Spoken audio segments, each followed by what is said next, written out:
हम आर्थिक विचार के इतिहास के बारे में अध्ययन कर रहे थे। तो दोस्तों, हमारी इस भूमंडल पर आर्थिक विचारों का उद्भव और उसके विकास कैसे हुआ, इस क्रम में हमने प्राचीन आर्थिक विचारों के बारे में सीख लिया है। और अब हम देखते हैं कि मध्यकालीन आर्थिक विचार कैसे थे। मध्यकालीन आर्थिक विचार मेडिवल इकोनॉमिक थॉट, जो कि रोमन साम्राज्य के पतन के बाद लगभग 1776 ईस्वी से सभी विद्वानों के द्वारा माने जाते हैं, लेकिन ये कब तक रहे इसमें बहुत ही मतभेद है। कुछ विद्वान जैसे कि डॉक्टर इंग्राम का मत है कि ये 1300 ईस्वी तक ही रहे, जबकि हमारा आधुनिक काल 1600 ईस्वी के बाद में प्रारंभ होता है। तो दोस्तों, इससे पहले का जो भी काल है उसे मध्यकाल में ही गिना जाता है।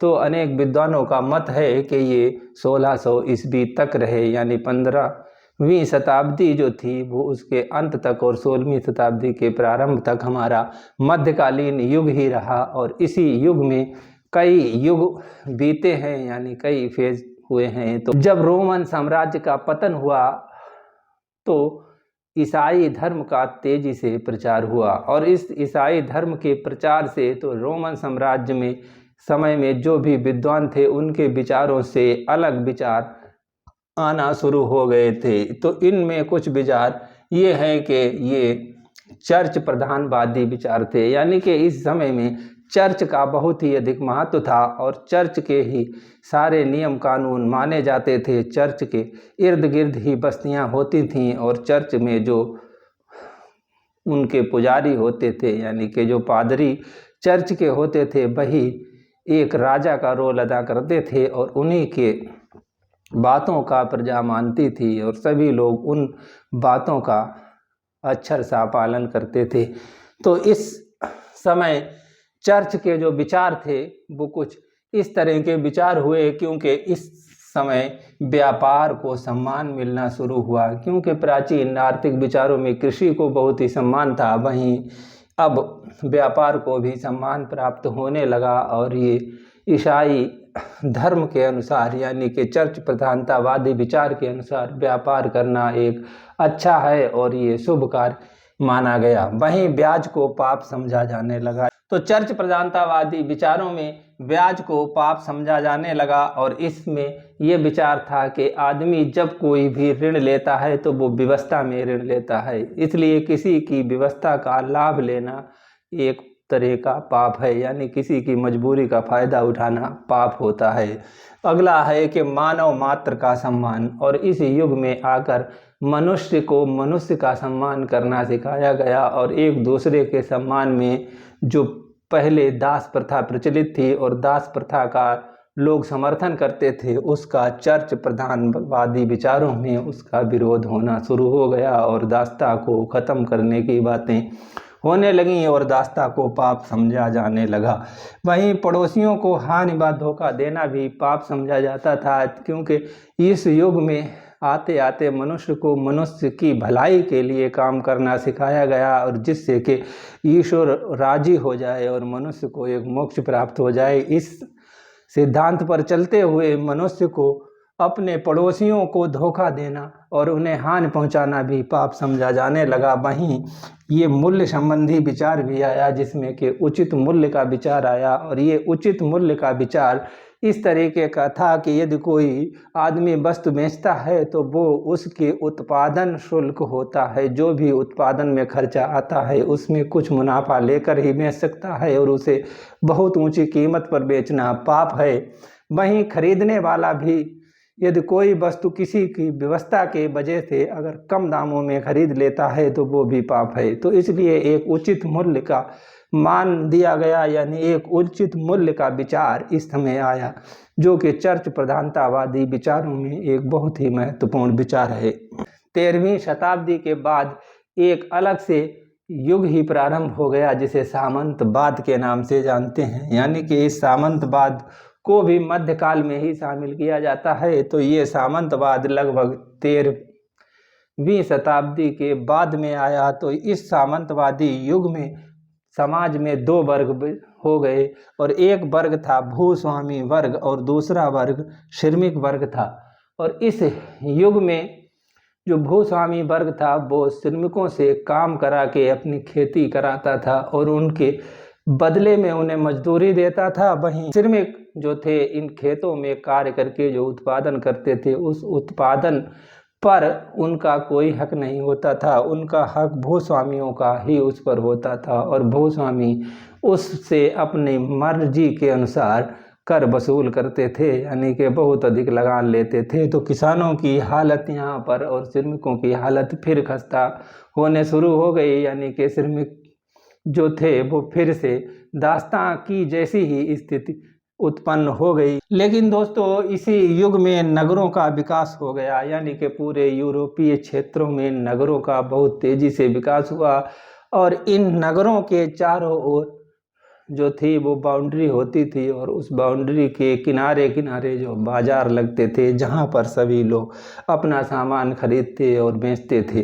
तो इस युग में आकर बाजार का बहुत अधिक विकास हुआ, यानी इसी युग में बाजार का विकास होना प्रारंभ हो गया और संसार की जनसंख्या भी धीरे धीरे बढ़ी।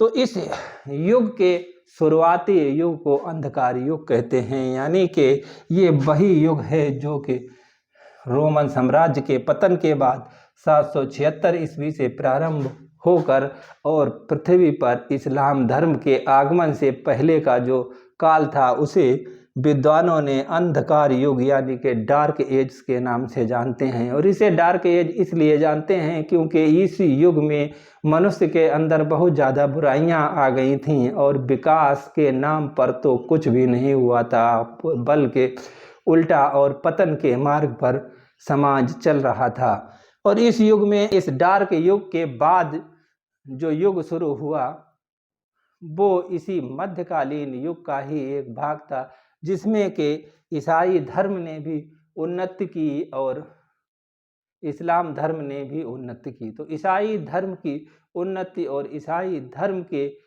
जो संशोधित विचार थे उनको समझने के लिए ईसाई धर्म के एक बहुत ही महान संत जो थे वो थॉमस अक्विनास जो थे वो 1225 से 1274 ईस्वी तक रहे और इनके विचारों को मध्यकाल के अरस्तु के विचारों से तुलना की जाती है, क्योंकि इन्होंने चर्च प्रधानतावादी विचार यानी कि चर्च के विचार और प्राचीन रोमन विचारों का मिश्रण प्रस्तुत किया और उस मिश्रण को समाज के हित में प्रस्तुत करने की कोशिश की। तो इनका विचार था कि ये भी यहाँ पर इनके हम कुछ विचारों का अध्ययन कर लेते हैं, क्योंकि इनके विचारों के अध्ययन के बिना मध्ययुगीन विचारों को समझना बहुत ही मुश्किल है। तो मध्य युग में सेंट थॉमस अक्विनास का विचार था कि ये ब्याज के विरोधी थे, यानी कि ये जो ईसाई धर्म का विचार था कि ब्याज लेना पाप है, वही इनका भी विचार था कि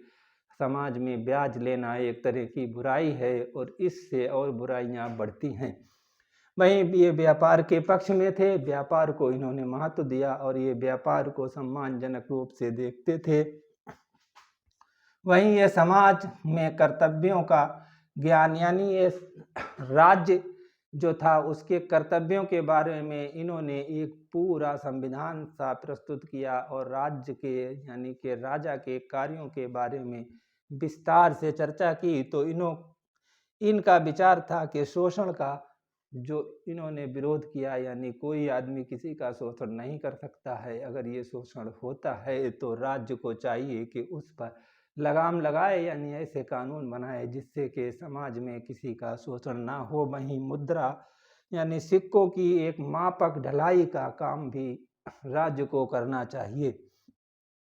वहीं राज्य में प्रशासन में जो भ्रष्टता आ जाती है उस भ्रष्टता को दूर करने का कार्य भी राज्य का होता है और राजा का कार्य है कि वो प्रशासन को भ्रष्टता मुक्त बनाए और नाप तौल व ईमानदारी यानी कि समाज में जो बिक्री होती है उन वस्तुओं को, व्यापार में जो धोखाधड़ी होती है, नाप तौल में गड़बड़ होता है, उसको से बचने के लिए इनका विचार था कि राज्य को चाहिए कि नाप तौल के मानक बनाए और उन मानकों के अनुसार ही नाप तौल हो और नाप तौल में कोई गड़बड़ी ना की जाए। तो इस तरह से इन्होंने और भी कई विचार दिए थे जो कि समाज के हित को ज़्यादा रखते थे। और इनका विचार था कि जो राज्य से जितना अधिक फायदा लेता है वो राज्य को उतना ही अधिक टैक्स भी दे, यानी राज्य से जिसे जितना अधिक फायदा होगा वो उतना अधिक टैक्स भी देगा। तो इस तरीके के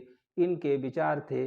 वहीं दोस्तों इस डार्क युग के खत्म होने के बाद ही ये विचार आए और उसी समय इस्लाम धर्म का उद्भव हुआ, जो कि हजरत मोहम्मद साहब के जीवन से संबंधित है। मोहम्मद साहब का जन्म 570 ईस्वी में व मृत्यु 632 ईस्वी में हुई और इसी के साथ ही साथ 9वीं व 10वीं शताब्दी में इस्लाम धर्म लगभग 200 साल में इस्लाम धर्म पूरे यूरोप से लेकर और पूरे एशिया व अफ्रीका में फैल गया। और ये इस्लाम धर्म स्पेन से जावा तक फैल चुका था। वहीं बगदाद, कैरो, मिस्र, कार्डोबा व स्पेन में मुसलमान विश्वविद्यालयों की स्थापना हुई, जिससे कि इस्लाम की जो शिक्षाएं थीं, मोहम्मद साहब द्वारा दी गई शिक्षाओं का प्रचार प्रसार हुआ। और इस्लाम धर्म में भी व्यापार को बहुत अधिक महत्व दिया जाता था। तो इसी के अनुसार व्यापार पर इन लोगों ने बहुत ही अधिक महत्व दिया, यानी कि मध्यकाल में जो दो इस्लामी और ईसाई विचार यूरोप व एशिया अफ्रीका में पनपे, इन दोनों तरीके के विचारों का ये मानना था कि मनुष्य को व्यापार करना चाहिए और व्यापार मनुष्य के लिए, समाज के लिए बहुत ही पुण्य का काम है। व्यापार एक अच्छा व्यवसाय है। तो दोस्तों इसी से प्रभावित होकर इसके बाद में जो विचार आए वो हम अगले वीडियो में देखेंगे कि वो कैसे विचार थे, यानी कि इसी विचार से प्रभावित होकर आगे जो विचार आए जिन्हें के बड़िकवाद के नाम से जानते हैं, जिनका विस्तृत अध्ययन हम शीघ्र ही अगले वीडियो में प्रस्तुत करेंगे। तो जब तक हमारे चैनल से जुड़े रहने के लिए हमारे चैनल को सब्सक्राइब करें तथा बेल आइकन को दबाना ना भूलें, जिससे कि आने वाला वीडियो आपको सबसे पहले मिल जाए। तो दोस्तों यदि वीडियो अच्छा लगा हो तो लाइक करें और अच्छा ना लगा हो तो डिसलाइक करके और कमेंट बॉक्स में बताएं कि क्या कमी रह गई, हम शीघ्र ही उस कमी को पूरा कर देंगे। धन्यवाद।